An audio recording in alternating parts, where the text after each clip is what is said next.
हमारे चैप्टर का नेम है skeletal, muscular and nervous system. अब इसके अंदर हम तीनों सिस्टम्स के बारे में पढ़ेंगे।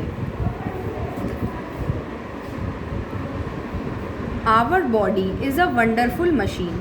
हमारी बॉडी जो है एक बहुत ही अनोखी और बहुत ही अच्छी मशीन है। मशीन यानी कि जो सारे काम करती है। Different organs of our body perform different functions. हमारी बॉडी के जितने भी अलग अलग ऑर्गन्स हैं वो हर अलग अलग फंक्शन को परफॉर्म करते हैं।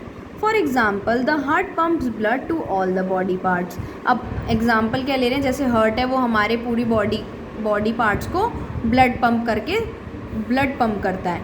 Many organs coordinate together to perform a particular function in a body and form an organ system.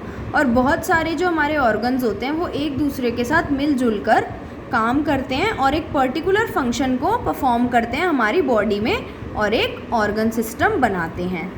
As our heart, arteries, veins and capillaries form the circulatory system. जैसे कि heart, arteries जो हमारा pure blood को लेके जाती है और veins जो इम्प्योर ब्लड को लेके जाती है और कैपिलरीज ये हमारा सर्कुलेटरी सिस्टम को बनाती हैं। The following diagram shows an organ system, the respiratory system, which comprises of organs like lungs, nose, mouth and windpipe and carries out the function of respiration in our body.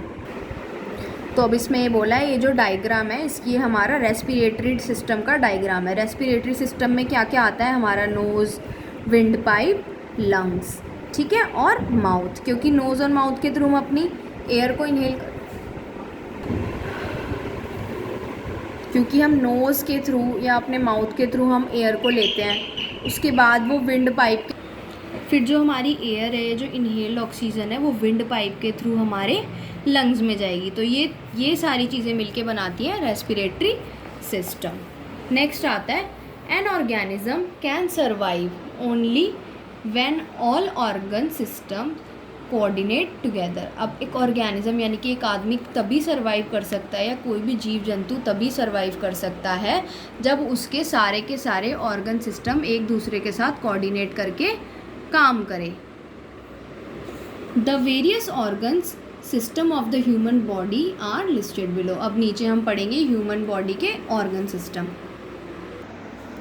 अब organ system कौन कौन से हैं हमारे, digestive system, इसका function क्या है, helps to break the food in simple form. अब जब हम खाना खाते हैं वो डाइजेस्ट तो होगा, तो कैसे होगा, जब वो सिंपलर फॉर्म में कन्वर्ट होगा। तो डाइजेस्टिव सिस्टम में हम उस फूड को ब्रेक करते हैं सिंपलर फॉर्म में। Respiratory system helps to obtain oxygen by breathing.